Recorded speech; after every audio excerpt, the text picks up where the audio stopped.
Hola, muy buenas a todos. Pues os traigo otro vídeo. En este caso continuamos con las ecuaciones de Maxwell.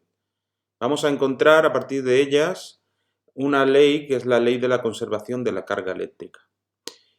¿Y cómo vamos a hacer eso?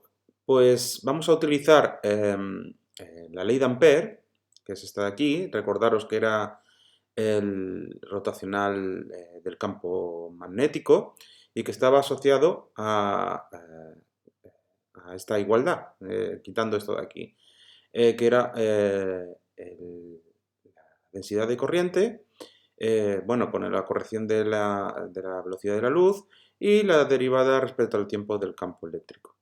Y lo que vamos a hacer para poder hallar la ley de la conservación de la carga eléctrica es hacer la divergencia de este valor. ¿Y por qué se hace la divergencia de este valor? Pues porque hay una propiedad que la tengo en otro vídeo, que pondré en el enlace abajo. Creo que el vídeo era el operador Nabla, en el que dentro del vídeo ponía una serie de propiedades que tenía el operador Nabla, pues por ejemplo con la divergencia, con el rotacional, etcétera, etcétera. Tenía una serie de propiedades. Y una de ellas es que la divergencia de un rotacional siempre es cero. Entonces es algo muy curioso que se puede utilizar pues aquí en la ecuación de Ampère, de la ley de Ampère. Entonces vamos a hacer la divergencia de este rotacional que ya sabemos que da cero. Pues directamente vamos a poner lo que vale el rotacional con sus expresiones, que es, pues como he dicho, aquí hay la corriente, la densidad de corriente y el campo eléctrico. Y lo que vamos a hacer es que la divergencia, como esto es una constante, puede salir fuera y hacemos directamente la divergencia de la densidad de corriente. Y también hacemos como tanto esta constante como la derivada pueden salir fuera de la divergencia, pues hacemos la divergencia de lo que es el campo magnético. Entonces lo que obtenemos al hacer la divergencia de la ley de Ampère es esta ecuación. Pero aún podemos simplificarla más. ¿Por qué? Pues porque si nos fijamos aquí, tenemos la divergencia del campo eléctrico. Pero si recordáis, a ver si encuentro la transparencia, si la tengo por aquí, aquí. Si recordáis, la divergencia del campo eléctrico es igual a la densidad de carga eléctrica, ¿vale? Aquí tenemos la ley de Ampère, ¿vale? Para que la visualicéis. Pues volviendo a la transparencia, esto es la densidad de carga eléctrica. Así que si aplicamos la ley de Gauss al campo eléctrico, tenemos que la divergencia de la densidad de corriente más la diferencia con la derivada parcial con el tiempo de esta divergencia es la derivada respecto al tiempo de la carga eléctrica. Así que esto de aquí tiene el aspecto me parece que se llaman leyes de continuidad, si no me equivoco.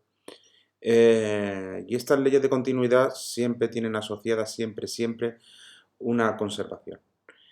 Y, a ver, ¿qué aspectos? Vamos a ver unos poquitos más de aspectos de lo que el sentido físico que se le puede dar.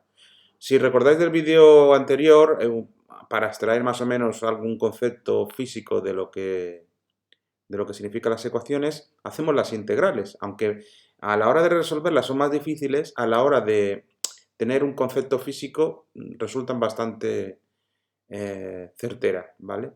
Entonces lo que vamos a hacer es que como aquí tenemos una divergencia de la densidad de corriente, recordar, no sé dónde lo tengo, es el teorema de Stokes de la divergencia, a ver si me recuerdo dónde estaba, no, este de aquí, el teorema de Stokes de la divergencia del vídeo anterior, recordad que toda esta transparencia era del vídeo anterior, eh, esto de aquí resulta ser la divergencia en la integral de volumen de la divergencia, resulta ser la integral en el contorno, ¿vale? En un contorno cerrado de ese volumen, y tomamos lo que aquí teníamos como campo vectorial de la divergencia, lo ponemos aquí, por el producto escalar de un vector normal al volumen, ¿vale? Hacia afuera, recordad, y de norma 1.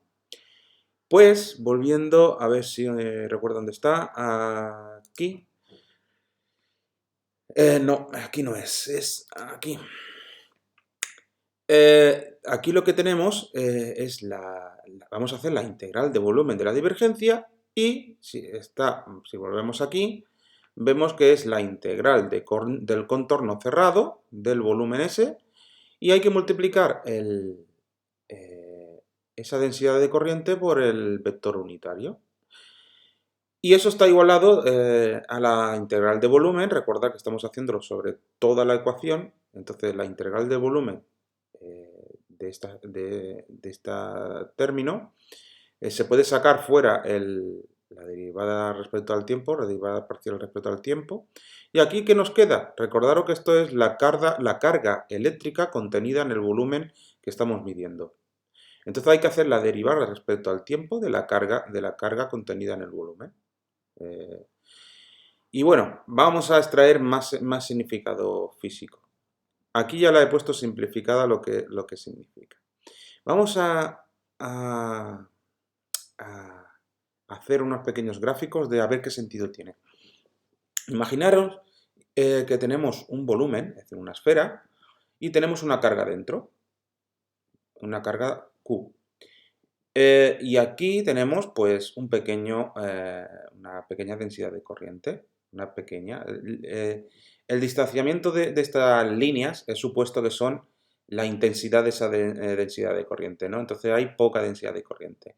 Aquí tenemos todas las cantidades físicas relacionadas, pero si pasamos a un estado, vamos a decir, secundario, segundo o final, en el que en un tiempo t', esto era un tiempo cero, pues en un tiempo t' resulta que esta carga que había aquí, se reduce, ¿vale? Se reduce y tenemos una carga Q', ¿vale? Contenida dentro del volumen. Entonces, ¿qué pasa? Pues lo que nos está diciendo esta ley de conservación de carga eléctrica, no solo que la carga inicial tiene que ser igual a la final, no, no, no, no, incluso nos está dando mucha más información. Nos está diciendo que esa carga, esa diferencia de carga respecto al tiempo que difiere de una de otra, ha ido a parar a un sitio. ¿Y a qué sitio ha ido a parar? Pues es lo que estaba diciendo. Esa pequeña diferencia respecto al tiempo de carga ha ido a parar a el contorno de volumen es decir, al contorno de esa esfera, ¿vale? Y ahí ha aumentado lo que es la corriente, es decir, ha habido un intercambio. Entonces, donde aquí había poca densidad de corriente en el contorno, resulta que si la carga de dentro es más pequeña, resulta que esa carga, para que se conserve, ¿a dónde ha ido a parar? Pues ha ido a parar, como muestra esta ecuación, ha ido a parar a el contorno de la esfera. Ahí es donde ha ido a parar la carga. Entonces, claro, no solo nos está diciendo que hay una ley de conservación de carga, sino también nos está diciendo a dónde ha ido a parar la carga, la diferencia de carga respecto al tiempo que ha ocurrido. Es decir, ha ido a parar al contorno, ha ido a parar como densidad de corriente en el contorno de ese volumen. Había en un libro, me ha parecido muy, muy curioso, que es la siguiente transparencia, me ha parecido muy curioso esto. Y lo he querido poner ya como finalización del vídeo, y es muy curioso. Pensad, por un segundo, bueno, que nuestro universo es esférico. Vamos a suponer eso, vamos a suponer que nuestro universo es esférico. Y también vamos a suponer que en la frontera del universo, muchos dicen que en la frontera del universo no existe flujo de corriente eléctrica, es decir, que el vector J es cero, es decir, no existe flujo de corriente en el contorno del universo. Bueno, ¿y eso qué quiere decir ahora con esta ecuación? Pues que si J es cero, Resulta que bueno, mejor aquí, miradlo aquí que lo estaba mirando abajo.